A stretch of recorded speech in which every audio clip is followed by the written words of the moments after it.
Assalamualaikum warahmatullahi wabarakatuh. Alhamdulillahi rabbil alamin. Wassalatu wassalamu ala asyrafil anbiya'i wal mursalin, nabiyyina wa habibina Muhammadin wa ala alihi wa sahbihi wa sallim ajma'in. Amma ba'du. Pertama-tama kita panjatkan puji serta syukur kehadirat Allah Subhanahu wa taala atas rahmat serta taufik kepada kita sehingga kita dapat melaksanakan sholat zuhur. Kita lanjutkan dengan ta'lim, tausiah dan taujih sesaat waktu. Mudah-mudahan Allah Subhanahu wa taala mengkaruniakan kepada kita ilmu yang bermanfaat, barakah serta terjaganya istiqomah kita di dalam kehidupan. Amin ya rabbal alamin. Salawat serta salam mari kita sampaikan kepada Nabi Allah Muhammad sallallahu alaihi wasallam, keluarga, para sahabat serta seluruh umatnya hingga akhir zaman.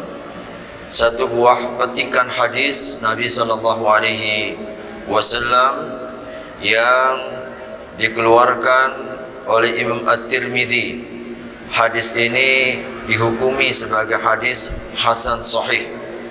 Rasulullah sallallahu alaihi wasallam menggolongkan hamba manusia ini ke dalam 4 golongan. Innamad dunya li arba'ati nafarin. Dunia ini milik 4 golongan ini. Yang pertama, abdun razaqahullahu malan wa ilma, yaitu seorang hamba yang Allah karuniakan harta dan juga ilmu. Fahuwa yattaqi fihi rabbahu, maka dengan harta dan ilmunya ia gunakan untuk bekal ketakwaan. Wa yasilu fihi rahimahu, dia gunakan dengan harta dan ilmunya itu menyambungkan silaturahim.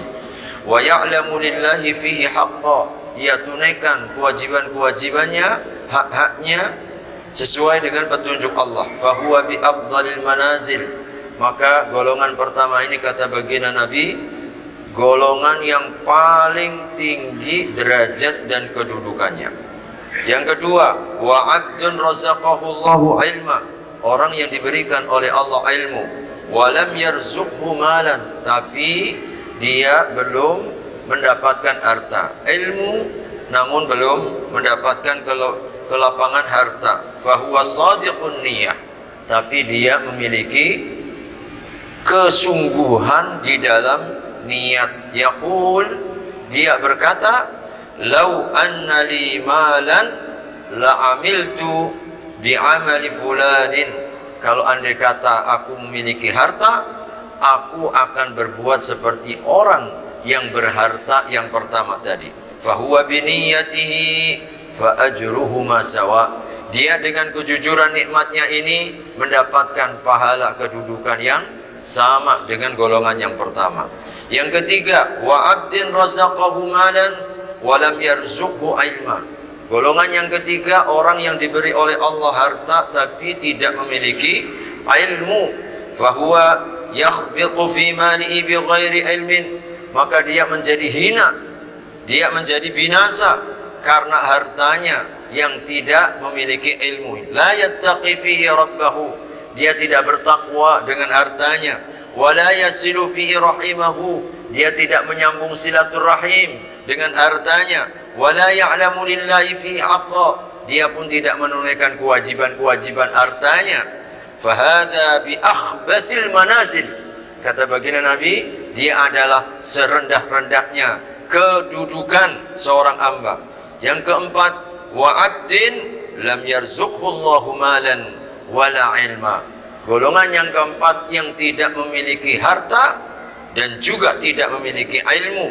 Fahuwa yaqul, lalu dia mengatakan, lau anna li malan la amiltu fihi bi amali fulan, andai kata aku ini punya harta, aku akan berbuat seperti si fulan itu. Golongan yang ketiga, punya harta tapi nggak punya ilmu, akhirnya dengan hartanya itu dia serendah-rendahnya, dia menjadi hamba yang rendah. Maka kata baginda Nabi, kelompok yang keempat ini ketika dia berniat tidak berharta tapi berniat seperti orang yang berharta dengan maksiatnya, fawizruhu masawa, dia bersekutu sama dosanya. Hadirin rahimakumullah, 4 golongan ini mari kita jadikan sebagai salah satu bahan introspeksi.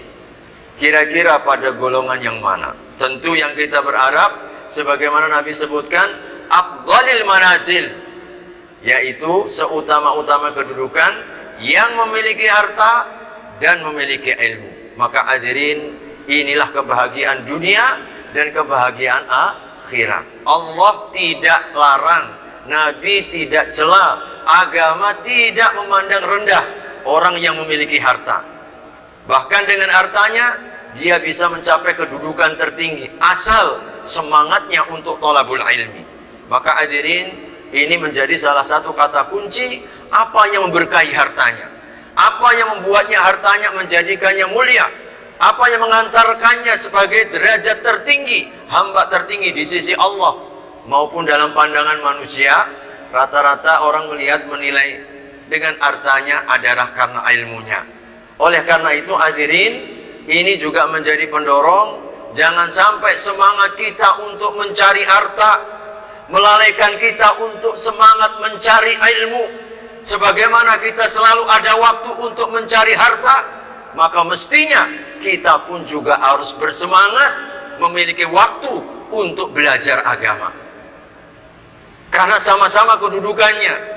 Dan hadirin, ini juga pesan bagi kita, hati-hati dengan harta, sebab harta bisa melenakan, harta bisa menghinakan kita, harta bisa merendahkan kita. Kalau kapan? Kalau tidak memiliki semangat belajar ilmu agama. Dan di sini juga menjadi penting hadirin rahimakumullah, bahwasanya kejujuran niat ini sesuatu yang luar biasa. Orang tidak memiliki harta, tapi dia punya ilmu, dia punya harapan, dia punya keinginan. Andai kata saya ini punya harta, pasti saya akan pergi berangkat haji. Cuma apalah boleh dikata, uang nggak ada, niat ada, uang nggak ada. Insya Allah, dengan izin Allah, dia dapat pahala orang yang berhaji. Dengan apa? Dengan kejujuran niatnya. Bukan tidak mau dia berangkat haji, tapi memang tidak ada uang. Tapi dengan niatnya ini Allah akan sampaikan derajatnya. Saya pun pengen kalau infak 1 miliar, pengen kalau saya punya duit itu 1 miliar, saya bantu itu pesantren, saya bantu itu masjid itu biar cepat selesai. Cuma saya nggak punya uang. Pengennya macam dia ini, sekali infak 2 miliar, sekali infak 3 miliar. Tapi saya nggak mampu. Tapi punya harapan, punya niat, insya Allah. Dengan jujurnya niat ini, dia seperti orang yang sudah berinfak 1 miliar. Dia bersedekah dengan 2 miliar. Hadirin, karena apa? Kejujuran niat. Apa yang membuatnya ini semakin jujurnya niat ini adalah ilmunya tadi. Ilmunya, sehingga dia memiliki niat yang baik-baik. Maka ilmunya yang membimbing, harapannya baik, cita-citanya baik, niatnya baik, tujuannya baik. Subhanallah. Dengan niat-niat yang baik ini, harapan-harapan yang baik ini, Allah sampaikan itu tujuannya, Allah sampaikan harapannya meskipun tidak berbuat, hanya dengan niat. Maka Nabi SAW dalam perang Tabuk, di mana perang terberat, jaraknya sangat jauh, cuaca yang sangat ekstrim, hanya banyak yang kemudian mengundurkan diri karena jaraknya jauh. Maka Nabi pada waktu di perjalanan mengatakan, sungguh di belakang kalian tidaklah kalian mendaki bukit, tidaklah kalian menuruninya, kecuali mereka bersama dalam pahala bersama kalian. Para sahabat terkejut, ada orang yang tidak membersamai kita, tapi semua pahala yang mereka lakukan didapatkan oleh mereka.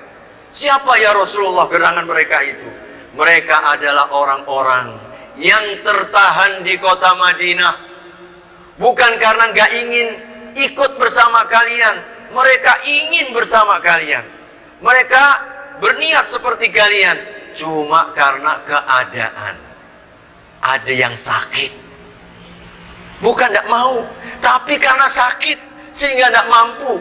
Ada orang-orang tua yang ada keinginan untuk bersama kalian, tapi tenaga sudah tidak ada lagi mampu. Ada orang yang memang ditugaskan oleh Nabi untuk menjaga mereka, bukan karena nggak ingin bersama kalian, karena aku tugaskan untuk menjaga kota Madinah. Maka mereka ini semua pahala yang kalian dapatkan, mereka pun juga dapatkan. Karena apa? Membersamai kalian dalam niatnya. Subhanallah. Maka hadirin, ini berkahnya ilmu. Karena ilmu membuat harapan kita baik, tujuan kita baik, niat kita baik, Allah sampaikan sesuai dengan keinginan kita. Tapi bahayanya kalau nggak punya ilmu, hadirin, dia tengok orang jahat, dia tengok orang maksiat, dia tengok orang berbuat zalim, dia pun ternyata pengen seperti yang berbuat zalim itu. Andai kata saya mampu punya uang, mabuk juga saya ini. Kalau andai kata saya punya harta, saya bisa berbuat apa yang dia lakukan dalam perbuatan jahatnya itu. Kata baginda Nabi, karena nggak ada ilmunya inilah hadirin, dapat dosa yang sama. Dapat dosa yang sama. Maka hadis ini juga mengingatkan tentang pentingnya ilmu, juga pentingnya niat, hadirin. Pentingnya niat. Dan yang ketiga, hadis ini mengingatkan kepada kita faktor lingkungan, hadirin. Lingkungan. Kenapa orang yang kedua ini meskipun tidak punya harta, tapi dia punya sedikit ilmu, tapi karena lingkungannya baik-baik, pengen dia seperti saudara yang baik itu, meskipun tidak mampu. Allah sampaikan ajatnya, lingkungan. Kelompok yang terakhir, yang keempat, yang sama-sama dapat dosa meskipun tidak berbuat, karena dia tengok lingkungannya jahat semuanya, lingkungannya buruk semuanya, pemabuk, pencuri, penjamret, ini dan itu. Akhirnya dia pun harapan yang buruk-buruk, yang ditengoknya buruk, akhirnya niatnya juga buruk. Lingkungannya yang dilihat adalah jahat-jahat, akhirnya harapannya pun juga jahat. Hadirin, maka agama dan amal tergantung lingkungan. Kalau kita ini berbuat baik, hadirin, tengok ada orang sholat berjamaah, Masya Allah, di saf yang terdepan, pengen kita macam dia, pengen saf yang terdepan. Maka, tapi saya datangnya agak terlambat tadi, dapat saf yang ujung. Saya pengennya tadi saf ke depan. Mudah-mudahan Allah sampaikan itu harapannya. Karena apa? Lingkungannya baik-baik. Maka mengapa hadirin, kalau kita ini datang ke masjid seperti ini, adalah menjaga motivasi. Tengok orang sholat, kita akhirnya semangat sholat. Tengok orang berzikir, akhirnya kita akhirnya semangat untuk berzikir. Tengok orang pengajian, kita pun akhirnya semangat untuk turut dalam pengajian. Coba kalau lingkungannya yang dilihat, yang ditengok, yang didengar adalah lingkungan yang buruk-buruk, yakin Pak, lama-lama karena lingkungannya pemabuk, mabuk semuanya. Ikut kita jadi mabuk, ikut kita jadi orang jahat, ikut kita ini jadi orang-orang yang buruk dan hina. Maka hati-hati dengan lingkungan. Mudah-mudahan Allah Subhanahu wa Ta'ala jaga agama kita, Allah Subhanahu wa Ta'ala golongan kita sebaik-baik kedudukan yang mendapatkan kemuliaan harta dan kemuliaan ilmu, sehingga dengan harta dan ilmu meninggikan derajat kita dengan ketakwaan, menjaga silaturahim, menunaikan hak-hak antar sesama, sehingga kita pun mendapatkan kemuliaan dunia dan juga kemuliaan akhirat. Amin ya rabbal alamin. Barakallahu fikum. Kita sempurnakan dengan kafaratul majlis. Subhanakallahumma wa bihamdika asyhadu an la ilaha illa anta astaghfiruka wa atubu ilaik. Wassalamu alaikum warahmatullahi wabarakatuh.